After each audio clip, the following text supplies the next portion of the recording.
देव की जय।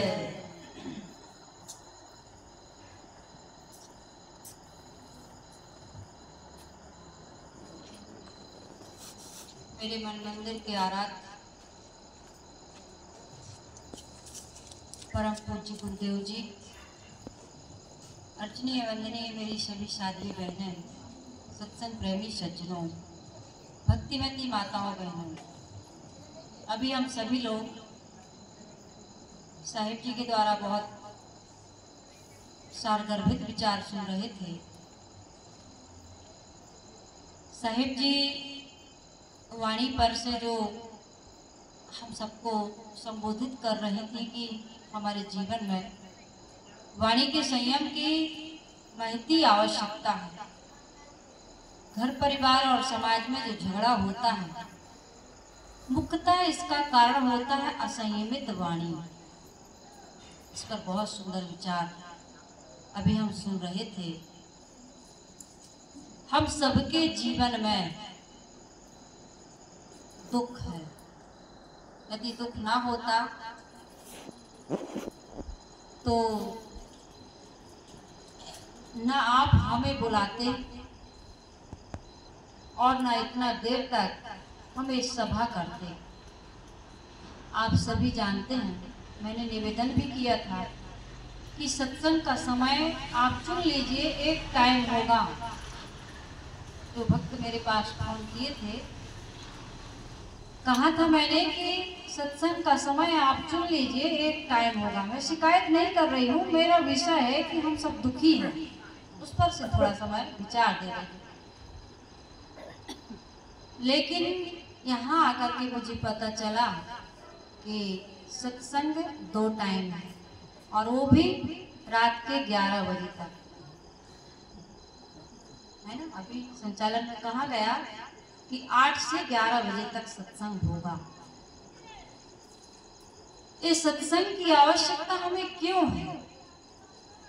हम अच्छा खाते हैं, अच्छा पहनते हैं, अच्छा मकान में रहते हैं, सब कुछ है। भौतिक स्तर पर हमारे पास किसी वस्तु की, व्यक्ति की कमी नहीं है, फिर भी जिंदगी में खालीपन है, अधूरा है। हमारे इलाहाबाद प्रयागराज के एक संत जी हैं, वो कहते हैं कि बाहर सोना सोना है और भीतर सूना सूना है। किसी शायर ने बहुत सुंदर शेर कहा है, गले में चेन, हाथ में ब्रेसलेट है, फिर भी हर मनुष्य का दिमाग अपसेट है। घर में सोफा सेट है, डिनर सेट है, डायमंड सेट है, सारे सेट हैं, लेकिन हर व्यक्ति का माइंड अपसेट है। क्यों अपसेट है? इसका कारण क्या है? इसका कारण यही है, जैसे साहिब ने अभी वाणी के संयम पर से कहा, संत महात्मा कहते हैं कि हम सबके जीवन में 10 दोष हैं, इनका त्याग करना चाहिए। 3 साधन हैं, मन, वाणी और कर्म। मन का दोष क्या है? ईर्ष्या, क्रोध, मान, छल, ये मन का दोष है।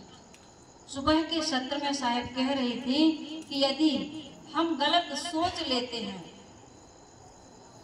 उसका भी हमारे जीवन में पाप लगता है, अर्थात वो विचार हमारे जीवन में दुख लाता है। क्योंकि पहले विचार आता है, फिर वाणी से वो व्यक्त होता है, क्रिया में भी आ जाता है, और जो क्रिया की जाती है उसका एक संस्कार बनता है।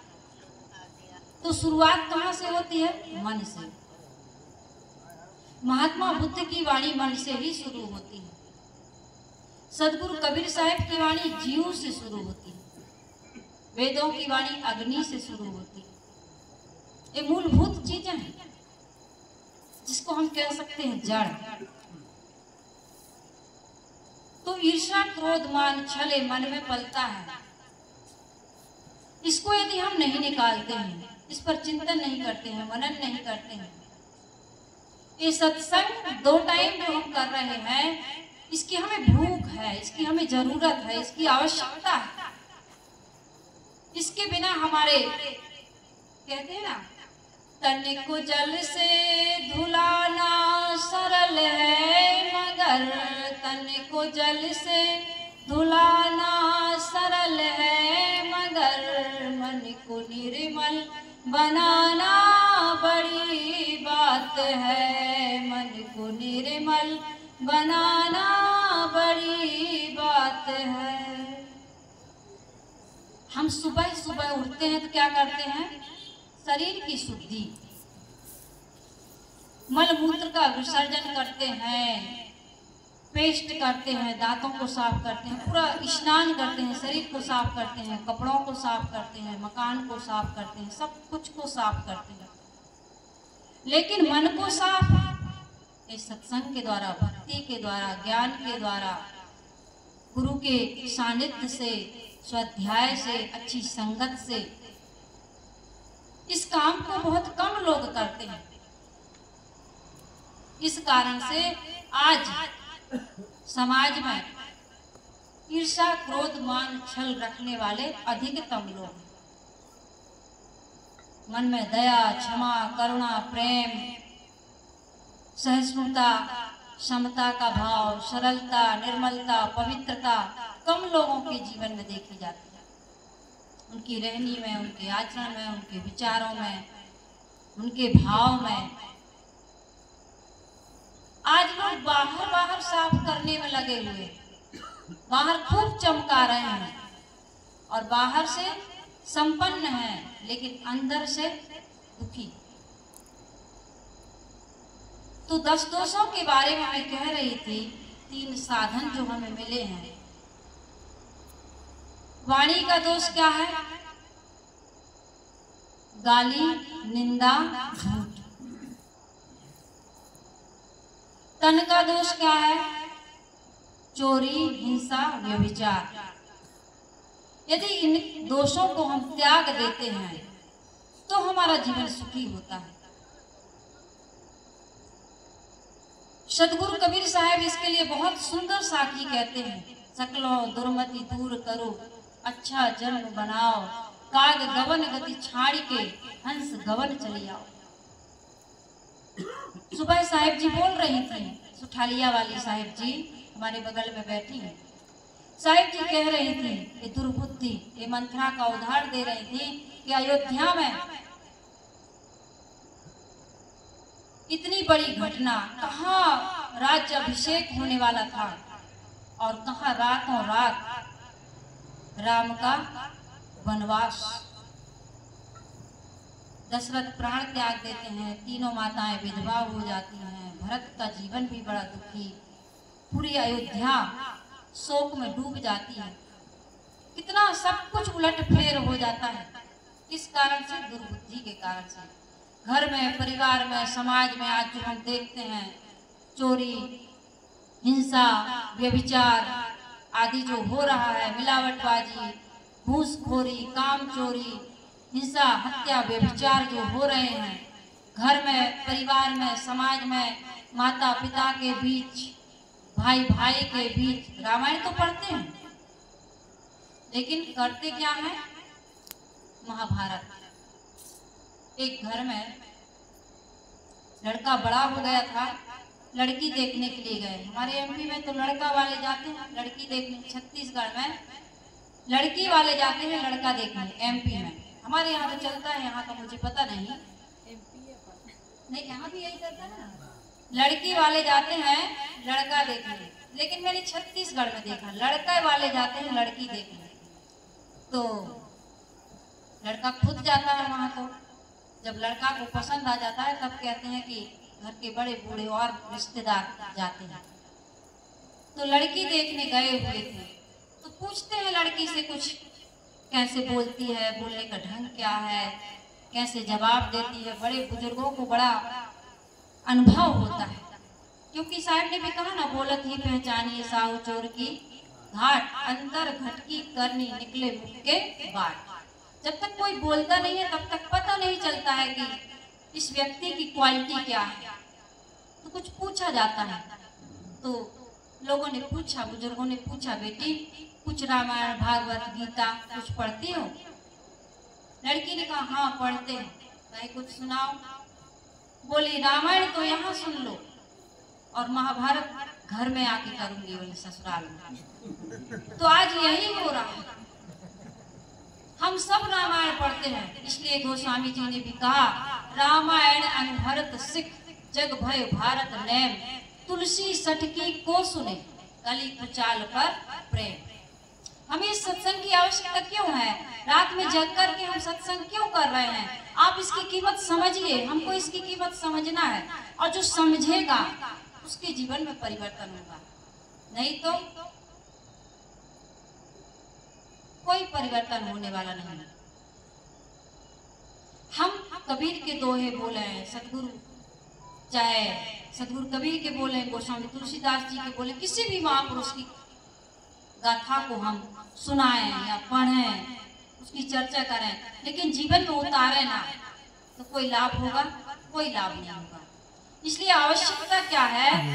हम लोग थके हुए हैं। मैं शिकायत नहीं कर रही हूँ, आप लोग गलत मत समझिएगा, मैं बता रही हूँ आप लोगों को भी सत्संग की आवश्यकता नहीं है, नहीं चाहते हैं कि सत्संग करें, लेकिन एक खालीपन है, अधूरापन है, एक मन में अभाव की अनुभूति है। क्या करें, क्या पाएं कि संतोष मिल जाए, सुकून मिल जाए, शांति मिल जाए।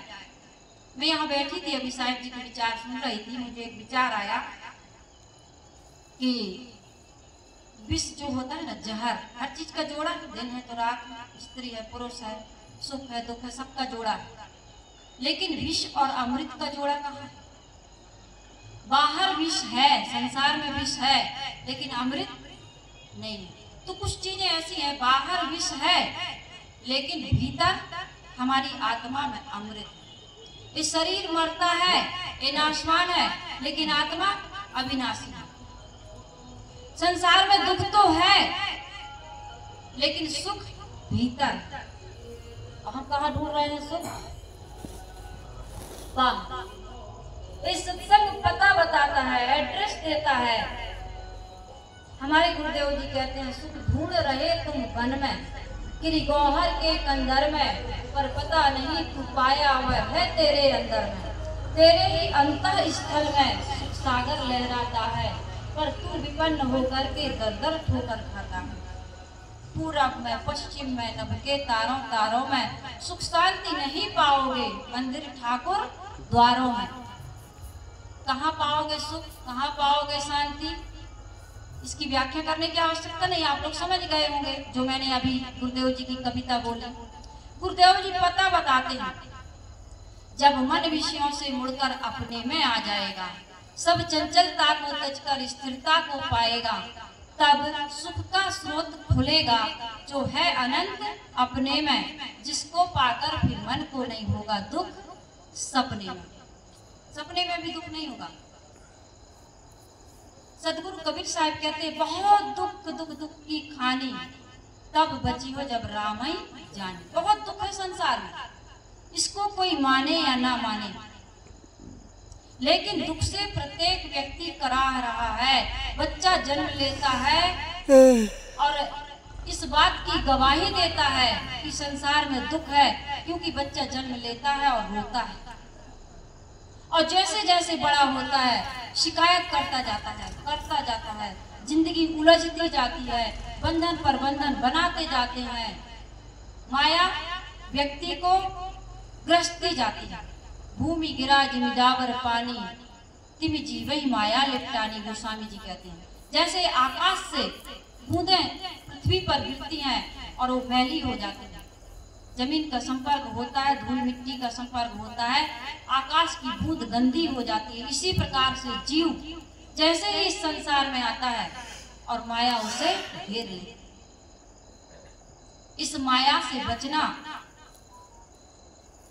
बहुत कठिन बात है, लेकिन असंभव नहीं, इस मानव जीवन में ही संभव। इसलिए गोस्वामी जी कहते हैं बड़े भाग्य मानुष तन पावा, सुर दुर्लभ सद ग्रंथ ही गावा। साधन धाम मोक्ष कर द्वारा, पाए न जेहि परलोक संवारा। स्वर्ग नरक अपवर्ग निशैनी, ज्ञान विराग भक्ति सुख दैनी। वो स्वामी जी ने भी कहने में कसर नहीं की। आप रामायण पढ़िए, रामायण में भी बीजक से कम सार गर्भित बातें नहीं है। इसलिए सदगुरु कबीर साहब ने कहा, सार सार को गई रहे थोथा दे उड़ाए। साधु ऐसा चाहिए जैसे शुभ शुभ। तुम कमी देखते हो जगह जगह, इस मत में, इस पंथ में, इस संप्रदाय में, इस संत में, इस साध्वी में, इस व्यक्ति में, इस ग्रंथ में एक कमी क्यों देखते हैं? कहते हैं एक व्यक्ति था, रास्ते रास्ते जा रहा था, उसको गुलाब का फूल दिखा। उसने कहा गुलाब का फूल तो बड़ा सुंदर है, लेकिन एक कमी है। कैसे कमी देखते हैं हम? इस पर से मैं एक उदाहरण दे रही हूँ छोटा सा। गुलाब का फूल है तो बहुत सुंदर, लेकिन एक कमी है। क्या कमी है? इसमें कांटे हैं। थोड़ा और आगे चलता है, कोयल मिलती है। कोयल बड़ी मीठी आवाज में कूक रही थी कोयल। उस व्यक्ति ने कहा इसकी आवाज तो बहुत मधुर है, लेकिन इसका रंग बड़ा काला है। थोड़ा और आगे चलता है, समुद्र मिलता है। कहते हैं इसकी विशालता तो अद्भुत है, कितना विशाल है ये समुद्र, लेकिन इसका पानी खारा है। इन तीनों ने जवाब दिया कि तुम सृष्टि के सिरमौर प्राणी हो, लेकिन तुम्हारे जीवन में कमी है। क्या कमी है? कि तुम कमी देखते हो, वो भी किसमें? दूसरे में। कितना अच्छा हो यदि हम ऐसा स्वभाव बनाएं कि सार दिखने लगे। यदि कमी देखनी है तो कहाँ देखनी चाहिए? अपने भीतर। अपनी कमी, अपनी कमी कोई नहीं देखता। यदि हम सदगुरु कबीर साहब के सच्चे अनुयायी हैं तो हमें एक संकल्प लेना होगा आज के सत्संग से कि हम कमी देखेंगे जरूर, लेकिन अपनी कमी देखेंगे, दूसरे की नहीं। क्योंकि दूसरे की हम देख सकते हैं, निकाल नहीं सकते, लेकिन अपनी कमी हम निकाल सकते हैं। सदगुरु कबीर साहब ने कहा, कबीर हम सब ते बुरे, हमसे भले सबको, जिन्हें साकर जानिया, मीत हमारा सोए कबीरा, मीत हमारा सोए। यदि हम कबीर साहब के कंठी नहीं पहनते, कोई आवश्यकता नहीं है कंठी की कि कंठी पहने तभी कबीरपंथी कहलाएंगे। आप सभी लोग जानते हैं, शायद आप लोग नहीं जानते होंगे, यहाँ तो शायद मोबाइल वाले कोई नहीं होंगे। मैं हर रोज अपने प्रवचन में बता रही हूँ, कई दिन से मेरे गले में प्रॉब्लम है।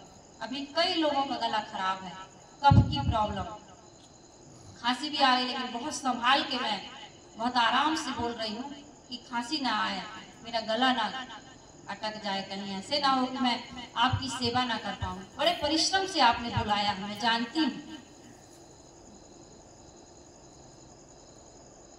मैं कह रही थी गला में मुझे प्रॉब्लम हो रही, इसलिए मैंने ये चर्चा रखी। मैं कह रही थी कि यदि कबीर साहब की हम कंठी नहीं पहनते हैं, कबीर साहब को हम नहीं पूजते हैं, उनका नाम नहीं लेते हैं, लेकिन कबीर साहब ने जो कहा, क्या कहा? कबीर हम सबते बुरे। इस भाव को यदि हम दिल में रख लेते हैं और इस अनुसार अपनी कमी देखते हैं तो कहीं कोई दुख नहीं, कहीं कोई लड़ाई झगड़ा नहीं, कोई शिकायत नहीं। हमारी जिंदगी बहुत सुंदर, सुखद, निर्मल, पवित्र बन जाएगी। हम सुनते बहुत हैं, मुझे बहुत दुख होता है और किसी से कहने से, ये बातें कहने की नहीं है, फिर भी कहना और सुनना। यदि मैंने नहीं सुना होता, गुरुदेव जी से ज्ञान मुझे नहीं मिला होता, तो मेरा जीवन कैसे बनता? इसलिए मैं आप लोगों को भी सुनाती हूँ। लेकिन एक बात कह दूँ, ये कहने सुनने की बातें नहीं है, ये जीवन में उतारने की बातें हैं। किसको कहोगे? कबीर साहब ने कहा, कासो कहो को सुने को पति आए, फुलवा के छुअत भंवर मर जाए। ये बात मुझे, सतगुरु कबीर साहब जी का ये बात मुझे बहुत अच्छा लगता है। कासो कहो को सुने को पति आए। सतगुरु कबीर साहब की बहुत सारी ऐसी बातें हैं जिनको लेकर के साहब को स्वयं शिकायत हुई होगी कि मैं किससे कहूं, मेरी बातों को कौन सुनेगा, और सुन भी ले तो कौन विश्वास करेगा कि फूल को छूते ही भंवरा मर जाता है। मैं कह रही थी संसार में दुख है, इस बात को कितने लोग मानते हैं? मैं मेरे पॉइंट पे रहूंगा। संसार में दुख है, कितने लोगों को ये विश्वास है? कहां कहां सुख खोज रहे हैं? बीड़ी में, तंबाकू में, सिगरेट में, शराब में, अंडा में, मछली में, मुर्गा में, लड़ाई झगड़ा में, व्यभिचार में, बलात्कार में, क्या क्या दुनिया के जो छोड़ना चाहिए उसमें सुख। संसार के लोग सुख की परिभाषा को समझ ही नहीं पा रहे हैं। गुरुदेव जी का वो बात, जब वन विषयों से मुड़कर अपने में आ जाएगा, सब चंचलता को तजकर स्थिरता को पाएगा, तब सुख का स्रोत खुलेगा जो है अनंत अपने में, जिसको पाकर फिर मन को नहीं होगा दुख सपने में। एक दादाजी मुझे मिले, शरीर छूट गया इस पिछले साल, राजस्थान की घटना है। मिलने गई मैं तो कहीं साहब कुछ सुनाओ। मैंने कहा दादाजी मेरा स्वभाव है, मैं बुजुर्गों के पास बैठती हूँ, बचपन से ये स्वभाव है और मैं आपको सुनना चाहती हूँ। मैंने आपके बारे में काफी सुना, लेकिन आपके मुख से मैं सुनना चाहती हूँ। बताइए पहले का जीवन क्या था, गुरुदेव जी मिले उसके बाद का जीवन क्या, आज का क्या अनुभव करते हैं? बहुत बढ़िया बात कही। कहा साहब बहुत जिद की, तब बताए, बोले साहब जिंदगी की रेस में बहुत लंबी दौड़ मैंने दौड़ी, कितने लोगों से बहुत आगे, कितने लोगों से बहुत पीछे रहा मैं। आप समझिएगा, विस्तार से नहीं कहूंगी, लेकिन सपने में भी मुझे सुख नहीं मिला। लेकिन जब से गुरु की शरण में आया और संयम को अपनाया, साधना करने लगा, त्याग और वैराग से रहने लगा, गुरु की भक्ति करने लगा, तब से सपने तो आते ही नहीं, और कभी आ गए तो सपने में भी सुकून मिलता है, शांति मिलती है, प्रसन्नता और अमरता की अनुभूति होती है। इसको कहते हैं सत्संग। कितने लोग हैं 20 साल से ध्यान शिविर में जा रहे हैं, कितने लोग हैं जीवन बीत गया सत्संग कर रहे, लेकिन परिवर्तन कुछ नहीं है। तो ऐसा सत्संग, साहब अभी सुबह की सभा में कह रही थी, 3 मूर्ति, एक के धागा डाले तो एक कान से डाले, दूसरे से निकल गया, दूसरी मूर्ति में डाले तो मुंह से निकल गया, तीसरी में डाले तो पेट तक अंदर चला गया। कीमत किस मूर्ति की ज्यादा बताई साहब ने? जिसका धागा पेट में गया। सतगुरु कबीर साहब कहते हैं, जस कथनी तस करनी, जस चुंबक तस ज्ञान, कहीं कबीर चुंबक बिना क्यों जीते संग्राम। ये जीवन का ये जीवन एक संग्राम है, सहज नहीं है ये जीवन जीना। साधु हो या ग्रस्त, बहुत कठिन है इस जीवन को जीना। जितनी जितनी उम्र बढ़ती है पता चलता है जीवन में कितना उलझते जाते हैं। सुलझने की कोशिश करने वाला भी उलझता जाता है। ये साधु संत यहाँ इस मैं अपना अनुभव बताऊं, इस मार्ग में, इस जगह में आने के बाद भी उलझने कम नहीं होती, बढ़ती हैं यदि सावधान ना रहा जाए तो। ये मत समझ लीजिए घर छोड़ देंगे, गृहस्थी छोड़ देंगे, कपड़े बदल देंगे, मुंडन कर देंगे या जट्ठा रखा लेंगे तो हमारा मन सुलझ जाएगा। संसार में हमें कुछ संग्राम नहीं करना पड़ेगा, यहाँ भी करना पड़ता है, बहुत कठिन है। इसलिए साहिब कहते हैं एक काम करो, जस कथनी तस करनी, जस चुंबक तस ज्ञान, कहीं कभी चुंबक बिना क्यों जीते संग्राम। जो कहते हो बस उतना करने लगे। कौन ज्ञान की बात नहीं करता? कौन नहीं कहता क्रोध नहीं करना चाहिए, लोभ नहीं करना चाहिए, मोह नहीं करना चाहिए, आसक्ति नहीं करनी चाहिए, किसी का दिल नहीं दुखाना चाहिए। सब कहते हैं, सब जानते हैं, बस करते नहीं। इस ज्ञान का हम जीवन में उपयोग नहीं करते, बल्कि इस ज्ञान से हम दूसरों को धोखा देते हैं, ठगते हैं। हमारे अंदर का ये पाखंड, हमारे अंदर की ये बेईमानी कि हम कहते कुछ और हैं लेकिन करते कुछ और हैं, इसलिए आज तक हमें सत्संग करने की आवश्यकता पड़ रही है। नहीं तो मन मस्त हुआ फिर क्यों बोलो, हीरा पायो गांठ गठे आयो, बार बार वाको क्यों खोले, हल्की थी तब चढ़ी तराजू, पूर भई तब क्यों तोले, तेरा साहेब है घट भीतर बाहर नैना क्यों खोले। समझने की आवश्यकता। बीत जाएगा जीवन ये सत्संग कहते और सुनते, लेकिन कुछ उपलब्धि नहीं होगी। उपलब्धि क्या चाहिए हमको?